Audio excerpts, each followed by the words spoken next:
Nesta videoaula, abordaremos a ABNT de número 10.520/2023, que vai tratar da apresentação das citações em documentos acadêmicos. A normativa traz algumas definições que é importante ser esclarecidas, né? O que é citação? A citação é uma menção de uma informação extraída de outra fonte. Geralmente você pega, né, extrai de uma fonte, de um livro, de um artigo e coloca no seu texto para subsidiar, para fundamentar um raciocínio. E a citação de citação, ela é a citação direta ou indireta de um texto em que você não teve acesso ao original. A citação direta já é diferente, é a transcrição textual de parte da obra do autor consultado. A citação indireta ou paráfrase, né, é um texto escrito, né, com base no autor, né, que foi consultado. As notas de referências são notas que indicam as fontes consultadas ou remetem a outras partes da obra onde o assunto foi abordado. As notas de rodapé, né, que vem bem abaixo, no final da página, são indicações, observações ou aditamento aos textos feitos pelo autor, tradutor ou editor, podendo também aparecer na margem esquerda ou direita da mancha gráfica. E as notas explicativas são notas usadas para comentários, esclarecimentos ou explanações que não possam ser incluídas no texto. Vamos aqui tratar de algumas regras básicas dessa normativa. Aqui nós temos uma citação indireta. A citação indireta não vem com aspas duplas, na verdade é uma paráfrase, ou seja, eu escrevo as ideias do autor com as minhas palavras, mas obrigatoriamente eu tenho que citar o autor do texto. Eu chamo a chamada é feita com o sobrenome do autor do texto e em seguida eu posso colocar, né, o ano. Aliás, eu tenho que colocar o ano. O que não é obrigatório é a página, em se tratando de citações indiretas. No caso da citação direta, que é esse exemplo que vem logo abaixo, ela obrigatoriamente ela tem que estar entre aspas duplas no início e no final, tá? E no finalzinho, nesse caso, nesse exemplo, né, eu tenho que fazer a chamada, ou seja, a fonte tem que aparecer no final. Nesse caso, está aparecendo no final e ele aparece entre parênteses. Derrida, que é o sobrenome do autor, vírgula, o ano, 1967, e a página 293. Lembremos que a citação direta é obrigatório marcar o início dela e o final com aspas duplas, e nesse caso aqui você pode mencionar no final, fazer a chamada do autor, mas entre parênteses. O sobrenome, o ano e a página são obrigatórios em se tratando de citações diretas. Aqui nós temos mais alguns exemplos para ilustrar. Aqui no primeiro exemplo, nós temos uma citação indireta, tá?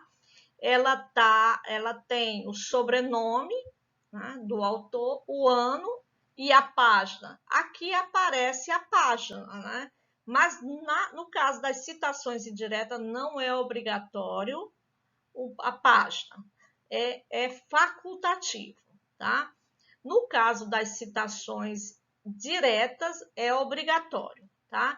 Vejam, a chamada do nome pode vir no final da citação, como pode vir no início, como esse segundo exemplo.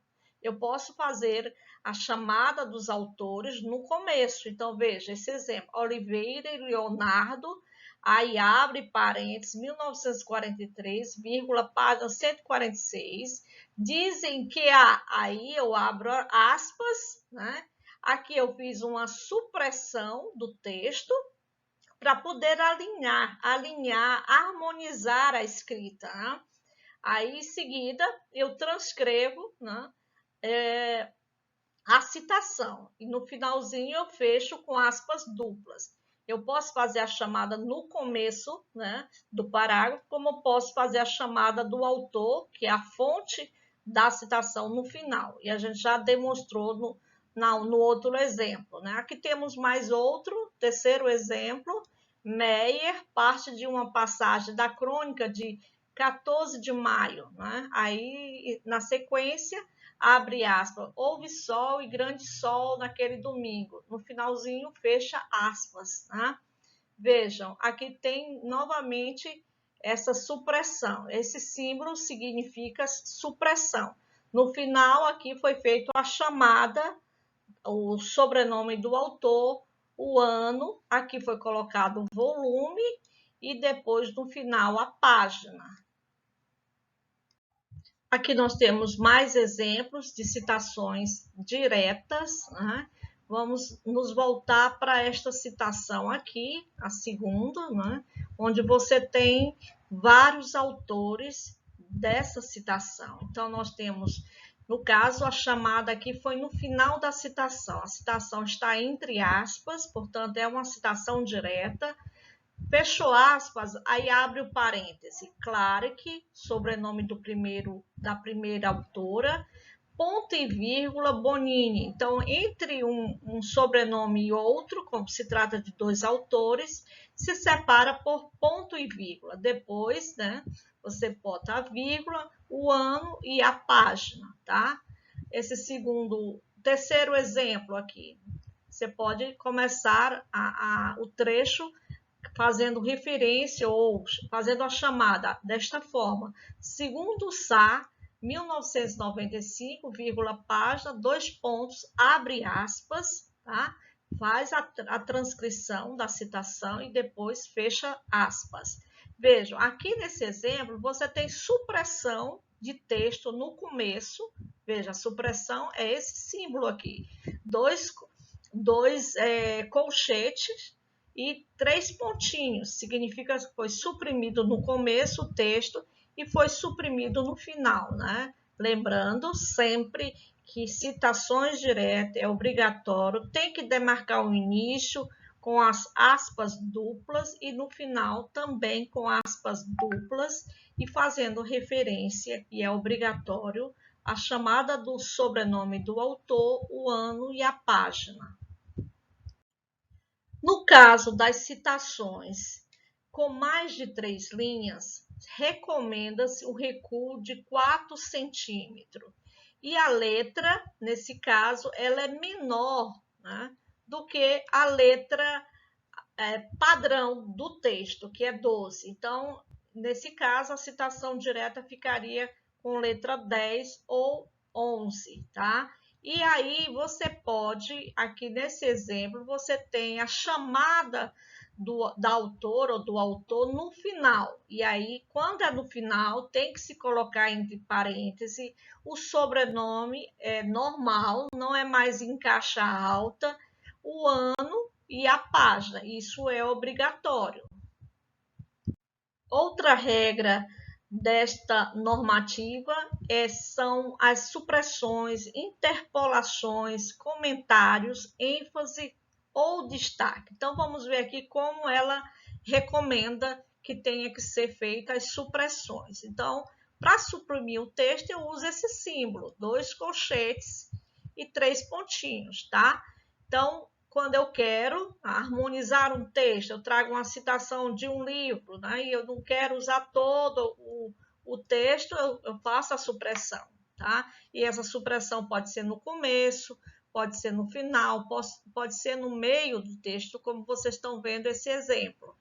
E as interpolações, acréscimos ou comentários. Então, eu tenho uma citação, eu quero trazer essa citação para o meu texto que eu estou escrevendo, mas eu quero fazer um comentário, né? Então, eu posso fazer, e eu posso, esse símbolo, né? 2 colchetes, né? E aí eu escrevo, né, o que eu quero aí comentar, que eu quero acrescentar, né?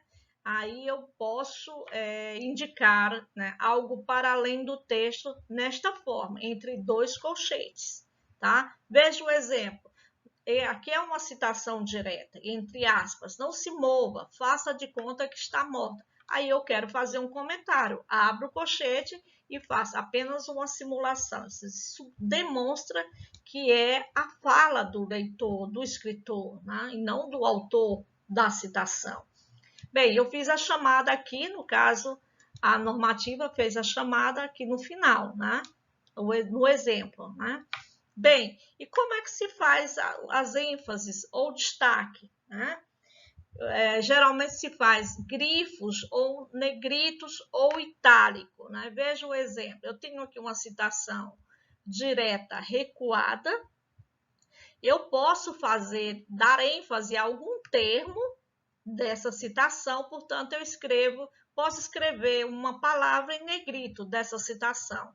Só que lá na chamada do autor, eu preciso indicar, né? Bem, se quem escreveu essa citação foi Nicholl, né? Ano 1993, página, vírgula, aqui eu vou indicar se esse grifo, de quem é esse grifo? É um grifo meu? É um grifo do autor? Então, precisa mencionar aqui nesse espaço da chamada do autor, porque aí precisa ser evidenciado se esse grifo é do autor ou é do escritor. Vamos trabalhar um pouco aqui o que é uma citação indireta. Aí a gente diz que a citação indireta é uma paráfrase, ou seja, aquilo que o autor escreveu, né, eu escrevo com minhas palavras, né, ou com o sentido equivalente. Então, a paráfrase é uma reprodução, né, daquilo que o autor disse, só que com sentido equivalente. Eu traduzo isso de uma forma mais livre, eu substituo as palavras.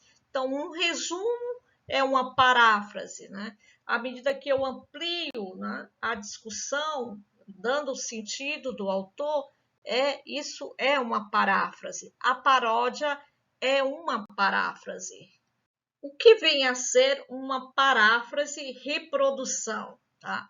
Esse tipo de paráfrase implica reescrever um texto substituindo os vocábulos. Consiste em repetir com palavras simples, mas próprias, o pensamento do texto original.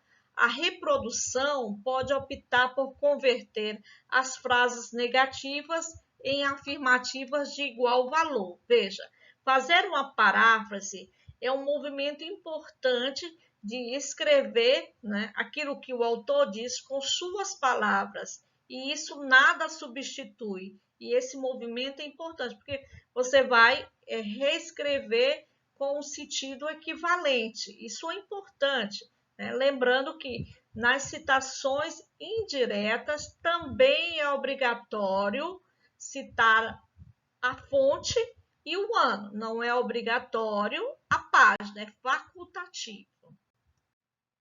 Temos aqui alguns exemplos de citações diretas que foram parafraseadas. Vejamos um exemplo aqui. Primeiro exemplo, nós temos uma citação direta, demarcado as aspas no começo e no final. A moral é solitária, feito a chamada do autor, né, entre parênteses, Conte Espoville, vírgula, 2002, vírgula, página 34. Então, qual é o sentido equivalente dessa citação direta? Então, vamos lá. O agir moral é uma decisão individual, tá? No final, eu faço a chamada do autor, o ano, tá? Não precisa fazer a colocação da página, porque no caso de citações indiretas, é facultativo. Aqui, logo abaixo, nós temos mais outro exemplo de texto original e de texto parafraseado. Lembrando que o exercício de o resumo é uma paráfrase. É importante buscar sempre valorizar e reescrever as ideias, tá? do autor com suas próprias palavras, tá? Não esquecendo que isso é importante e que deve-se mencionar a fonte, o ano.